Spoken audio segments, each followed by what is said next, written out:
All right, we're back. Khalil, or pardon me, let's try that again. We are back. Star is with her parents in Miss Ofra's office talking about Khalil and what happened that night that Khalil was shot. And again, as they're talking, Khalil died over a hairbrush of all things. Remember, the hairbrush was perceived to have been a gun because of the thick handle and apparently the color of the brush. Miss Ofra slips the photograph back in the folder. It'll be interesting to see. I just want to make sure you guys are hearing the volume. Okay, looks good. Sorry, guys, I wanted to make sure. Okay, so it'll be interesting to see how his father addresses it in his new interview tonight.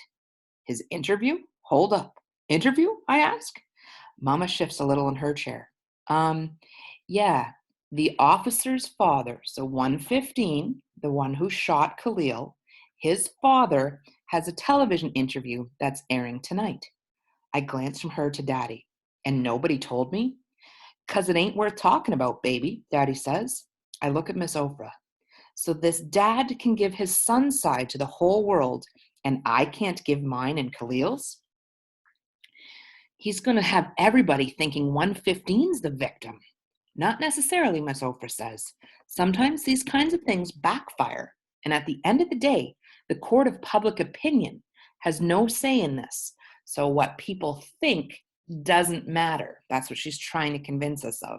But as we know, sometimes opinion can supersede or override fact. So it's important to think of facts. So remember, the court of public opinion has no say in this. The grand jury does. If they see enough evidence, which they should, Officer Cruz will be charged and tried. If, I repeat. A wave of awkward silence rolls in. 115's father is his voice, but I'm Khalil's. The only way people will know his side of the story is if I speak out. I look out the drive-through window at the car wash next door. Water cascades from a hose, making rainbows against the sunlight like it did 6 years ago, right before bullets took Natasha. I turned to Miss Ofra. When I was 10, I saw my other best friend get murdered in a drive-by. Funny how murdered comes out easily now. Oh, Miss Ofra sinks back. I didn't. I'm so sorry, Star. I stare at my fingers and fumble with them. Tears well in my eyes. I've tried to forget it, but I remember everything. The shots, the look on Natasha's face. They never caught the person who did it. I guess it didn't matter enough, but it did matter. She mattered. I look at Miss Ofra, but I can barely see her from all the tears. All I want everyone to know, and I want everyone to know, that Khalil mattered too. Miss Ofra blinks a lot. Absolutely, she clears her throat. I would like to represent you, Star. Pro bono, in fact. Pro bono means for free, so without the need for money. Mama nods, and she's teary-eyed too. I'll do whatever I can to make sure you're heard, Star, because just like Khalil and Natasha mattered, you matter, and your voice matters. I can start by trying to get you a television interview. She looks at my parents. If you're okay with that. As long as they don't reveal her identity. Yeah, Daddy says. That shouldn't be a problem, she says. We will absolutely make sure her privacy is protected. A quiet buzzing comes from Daddy's way. He takes out his phone and answers. The person on the other end shouts something, but I can't make it out. Aye, calm down, Vontae. Say that again? The response makes Daddy stand up. I'm coming. You call 911? What's wrong, Mama says. He motions for us to follow him. Stay with him, all right? We're on the way. So clearly something involving Mr. Lewis has taken place, despite Maverick trying to make sure he was safe. Let's see what happens in chapter 13. Mr. Lewis's left eye is swollen shut and blood drips onto his shirt from a slash on his cheek, but he refuses to go to the hospital. Daddy's office has become an examining room, and Mama tends to Mr. Lewis with Daddy's help. I lean against the doorway and watch. Devontae stands even farther back in the store. It took 5 of them to take him down, Mr. Lewis says. 5 of them to take me down. Against one little old man. Ain't that something? So he's proud that he stood up to them the way he did, even though his left eye is swollen shut and he's got blood dripping out. It's really something that you're alive, I say. Snitches get stitches. Doesn't apply to king lords. more like snitches get graves. So the idea of if you speak up, you're going straight to the grave. You're not just getting hurt where you can get repaired, stitches can be repaired. You're going to the grave. That means you're going to the end. Mama tilts Mr. Lewis's head to look at the cut on his cheek. She's right. You're real lucky, Mr. Lewis. Don't even need stitches. King himself gave me that one, he says. He ain't come in till then. Them other ones got me down. Old punk, looking like a black Michelin man, I snort. This ain't funny, Daddy says.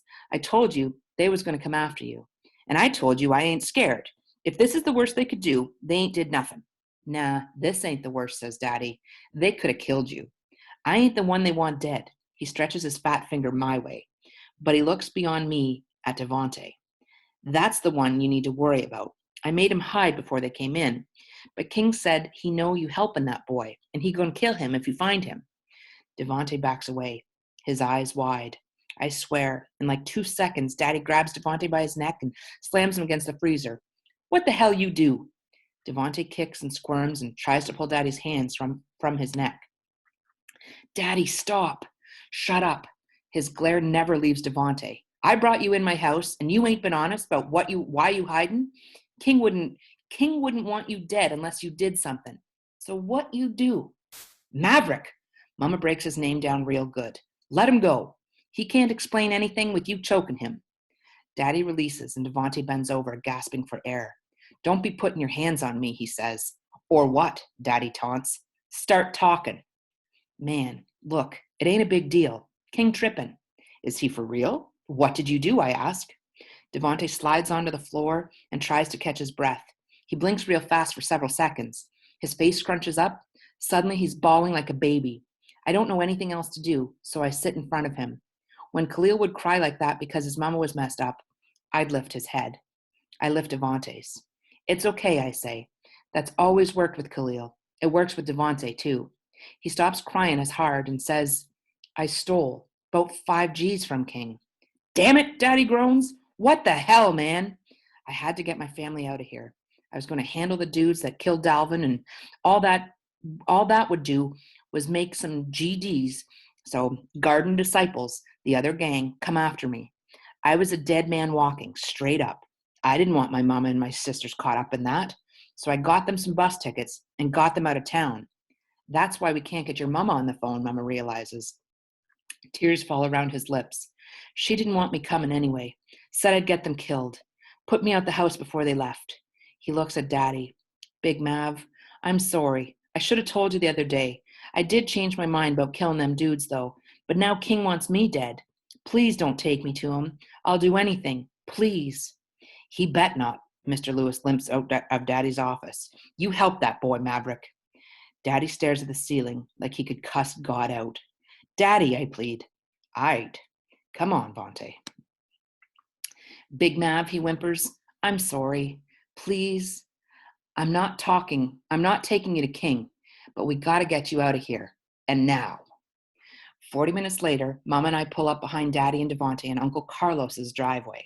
So they've gone to see Uncle Carlos for safety and stability. I'm surprised Daddy knows how to get here. He never comes out here with us. Never. Holidays, birthdays, none of that. I guess he doesn't want to deal with Nana in her mouth. Mama and I get out her car as Daddy and Devante get out the truck. This is where you're bringing him, Mama says. My brother's house? Yeah, Daddy says, like it's no big deal. Uncle Carlos comes from the garage wiping oil off his hands with one of Aunt Pam's good towels. He shouldn't be home. It's the middle of a workday, and he never takes sick days. He stops wiping his hands, but the knuckles on one of them are still dark. Devante squints against the sunlight and looks around like we brought him to another planet. Damn. Big Mav, where we at? Where are we? Uncle Carlos corrects and offers his hand. Carlos, you must be Devante. Devante stares at his hand. No manners at all. How you know my name? Uncle Carlos awkwardly lets his hand fall to his side. Maverick told me about you. We've discussed getting you out here. Oh, Mama says with a hollow laugh.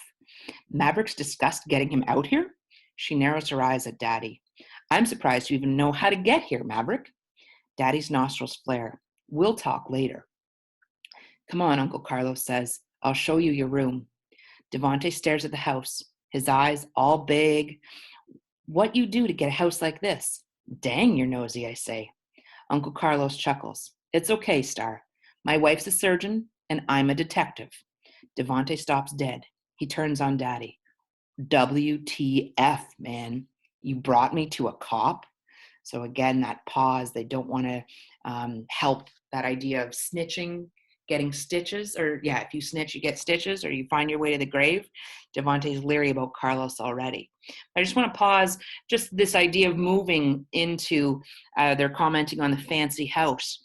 What's the name of that TV show that they like again? That's right, Fresh Prince of Bel-Air. So we have another character sort of living the life that Will did in that show, going from rags to riches, if you will. So again, he says, WTF, you brought me to a cop? Watch your mouth, Daddy says. And I brought you to somebody who actually want to help you. A cop, though? If the homies find out, they're going to think I'm snitching. They're not your homies if you got to hide from them, I say. Plus, Uncle Carlos wouldn't ask you to snitch. She's right, says Uncle Carlos. Maverick's really serious about getting you out of Garden Heights. Mama scoffs loudly. When Mama scoffs loudly, so they want to emphasize that Mama, or Lisa, is clearly not impressed. So what do you think she's thinking? Lisa's been trying to get Lisa's been trying to get Maverick to move into an area where Carlos is for a number of years to try and get them safe, and Maverick refuses. Yet now, Maverick is trying to get Devante out to keep Devante safe. How is Devante any different from the family? When he told us the situation, we wanted to help, Uncle Carlos goes on, and it sounds like you need our help. Devante sighs. Man, this ain't cool. Look, I'm on leave, says Uncle Carlos. You don't have to worry about me getting information out of you. Leave, I say. That explains the sweats in the middle of the day. Why'd they put you on leave? He glances from me to Mama, and she probably doesn't know. I see her shake her head real quick. Don't worry about it, baby girl, he says, hooking his arm around me. I needed a vacation. It's so obvious. They put him on leave because of me. So Star feels that her uncle is put on leave because of her, thinks the family connection is what's got him in trouble. So her guilt is compounded, or maybe it's going to drive her to speak up that much louder. Nana meets us at the front door. Knowing her, she's been watching through the window since we got here. She has one arm folded and takes a drag of her cigarette with the other. She blows the smoke toward the ceiling while staring at Devante. Who he's supposed to be? Devante, Uncle Carlos says. He's staying with us. What you mean he's staying with us? Just what I said. He got in a little trouble in Garden Heights and needs to stay here. She scoffs, and I know where Mama gets it from. A little trouble, huh? Tell the truth, boy. She lowers her voice and asks with suspicious, squinted eyes, Did you kill somebody? Mama, my mama says. So again, she's talking to Grandma. What? I'd better ask before y'all have me sleeping in the house with a murderer, waking up dead. What in the... You can't wake up dead, I say. Little girl, you know what I mean. She moves from the doorway. I'll be waking up in Jesus' face trying to figure out what happened. Like you going to heaven, Daddy mumbles. And we'll pause there. As you know, we're coming up on our 15-minute time limit. I was hoping they'd extended that, but apparently not. Just take a couple minutes just to reflect on where you might go if you were in trouble or in a position where you needed support. Do you have an Uncle Carlos that you might go to? Or would it be a community support group? Maybe there's a youth home or some sort of call line that can help. Maybe it's just reaching out to a friend or reaching out to your teachers. Remember, there's never a time when anyone has to feel alone. We are here for you. So just keep thinking about the content of the book so far. The last thought I want to leave you with is, what is Star trying to do to honor Khalil and push back against the media? What has she agreed to do? And why is Devante so hesitant to stay with Uncle Carlos? So thinking of those two ideas, we'll continue with our reading again tomorrow. Thanks for joining us. Have a great day.